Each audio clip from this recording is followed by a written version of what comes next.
ఆయన ఆకలితో ఒక అంజూరపు చెట్టు దగ్గరికి వచ్చినప్పుడు బలమైనటువంటి ఆ అంజూరపు చెట్టు, విస్తారమైన ఆకులు కలిగిన ఆ అంజూరపు చెట్టు ఆయన ఆకలి తీర్చలేకపోయిందట. కానీ ఒక పాపాత్మరాలు, అప్పటికి 5 కొంపలు కూర్చి 6వ కొంపకి ఎసరు పెట్టిన పాపి,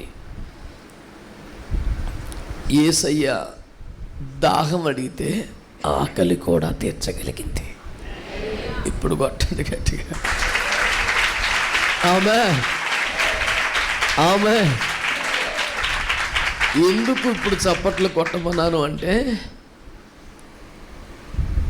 దాహం అడిగితే ఆకలి కూడా తీర్చగలిగినంత ఆత్మీయ స్థాయి అనేక సంవత్సరాలుగా ప్రార్థనలో ఉంటే వచ్చింది కాదు, అప్పటికప్పుడు చేసింది. ఒక్క నిమిషం ముందు వరకు ఘోరం. ఆ క్షణములో యేసయ్య దాహం తీరిస్తే చాలును నోరు తెరిచి అడిగితే ఆకలి కూడా తీర్చిన రేంజి ఒక్క నిమిషంలో వస్తే, ఇన్ని సంవత్సరాలు మన క్రైస్తవ జీవితంలో మన ఆత్మీయ తండ్రులకు కానీ పరమ తండ్రికి కానీ తృప్తి కలిగించలేని మన బ్రతుకులను కూడా ఒక్క క్షణములో ఆ సామర్థ్యానికి పెంచగల దేవుడు మన వారాలిస్తాడు.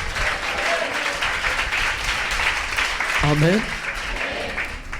నేను విషయంలోకి వెళ్ళకుండా ఈ మాట మళ్ళీ ఎందుకు చెబుతున్నానంటే,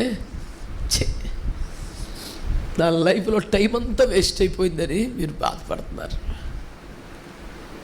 ఆ దుఃఖం చాలామందిలో ఉండడాన్ని నేను చూడగలుగుతున్నాను. ఒక కాకిన్న ఉపయోగపడింది, చచ్చిన గాడిద దవడ ఎముకైనా ఉపయోగపడింది. నేను ఇంకా ఏమి దేవుని రాజ్యానికి ఉపయోగపడలేదే. నా లైఫ్ సగం అయిపోయింది, వేస్ట్ అయిపోయింది. ఇప్పుడు మొదలెట్టాలి, నేను సక్సెస్ అవుతానా లేదా? చాలా వేస్ట్ అయిపోయిందిగా లైఫ్ అనిపిస్తుంది. అందుకనే దేవుని ఆత్మ ఈ మాట చెప్పమన్నందుకు చెబుతున్నాను. యేసయ్య దాహము తీర్చమంటే ఆకలే తీర్చినంత స్థాయి ఒక్క క్షణంలోనే వచ్చింది. పోయిన దాని గురించి అడవకు, టైం వేస్ట్ అయిపోయిందని బాధతోనే అలాగ చచ్చిపోకు. ఈ ఒక్క రాత్రి అయిన కాళ్ళు పట్టుకున్నా తెల్లారేసరికి నేను ఆయన తృప్తిపరచగలుగుతాను అని ఆశ మీకు వస్తే, ఆశ గల ప్రాణమును ఆయన ఎక్కడైనా ఉందా? నీ లైఫ్కి సాటిస్ఫాక్షన్ రావాలంటే అర్హత ఉండాలంటాడు. ఎవడైనా ప్రపంచంలో అర్హత ఉండాలంటాడు. ఒక యేసు మాత్రమే ఆశ ఉంటే చాలన్నాడు. ఎవడికి దొరుకుతాడు రా బాబు ఇలాంటి దేవుడు? ఎక్కడ ఉంటాడండి? ఒక కలెక్టర్ అవ్వాలనుకో ఆశ ఉంటే సరిపోద్దా? ఒక ఎస్పీ అవ్వాలంటే ఆశ ఉంటే సరిపోద్దా? తృప్తి కలగాలంటే అర్హత ఉండాలి. కానీ ఒక యేసయ్య దగ్గర మాత్రం ఆశ ఉంటే, నీవు ఆశపడుతున్న తీరు, నీకున్న దాహం, నీకున్న దప్పిక, నీకున్న ఆకలి, నీకున్న పరితపిస్తున్న తీరు చూసి ఒక క్షణములోనే నిన్న స్థాయికి తీరుస్తాడు.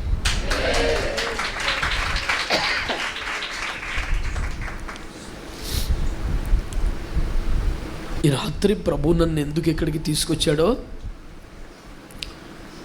ఆ పని దేవుడు తన మహాకృపలో ఇప్పటికే ప్రారంభించినందుకు నేను దేవుణ్ణి స్తుతిస్తున్నాను. మీలో దమ్మెవడుకుంది, సత్తా ఎవడుకుంది, అర్హత ఎవడుకుందని అడగట్లా, ఆశ ఎవడుకుంది, ఆశ ఎవడుకుంది.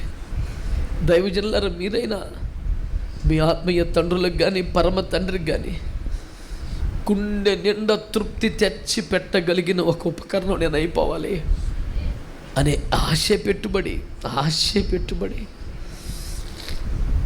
నీ ఆశ ఎంతో ఈ రాత్రి కూటమయ్యాక నువ్వు గడిపే సమయం మీద తెలిసిపోద్ది. నీ ఆశ ఎంతో తెలిసిపోద్ది. అందరూ ఇక్కడే ఉండాలని, రాత్రంతా ప్రార్థన చేయాలని నేను పట్టుబట్టలేదు, ఇక్కడో ఇంకెక్కడో. కానీ ఈ ఆర్తి చావకూడదు, ఈ ఆర్తి చావకూడదు.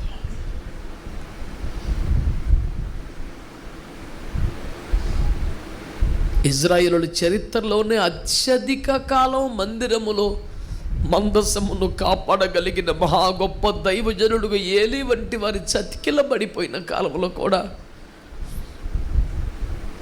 ఓ పిల్లోడు వచ్చి నూనె పోసేదాకా దీపాన్ని ఆరకుండా కాపాడుకున్న ఒక దేవుడు. ఏలీ కాపాడుతూనే వచ్చాడా? కుమారులే చెయ్యట్టు పెట్టారా? నేను అనుకుంటాను ఆ దీపం ఆరకుండా దేవుడు ఎంత శ్రద్ధ తీసుకున్నాడు కదా. ప్రకటన గ్రంథం 1వ అధ్యాయం ప్రకారం ఆ దీపం సంఘమే అన్నాడుగా. సంఘం అనే దీపాన్ని ఆరిపోనివ్వడం తప్పది, తప్పు. ఆరిపోనివ్వడు. యేసయ్య నన్ను ఆరిపోనివ్వడు అని అనండి నోటితో. యేసయ్య నన్ను ఆరిపోనివ్వడు.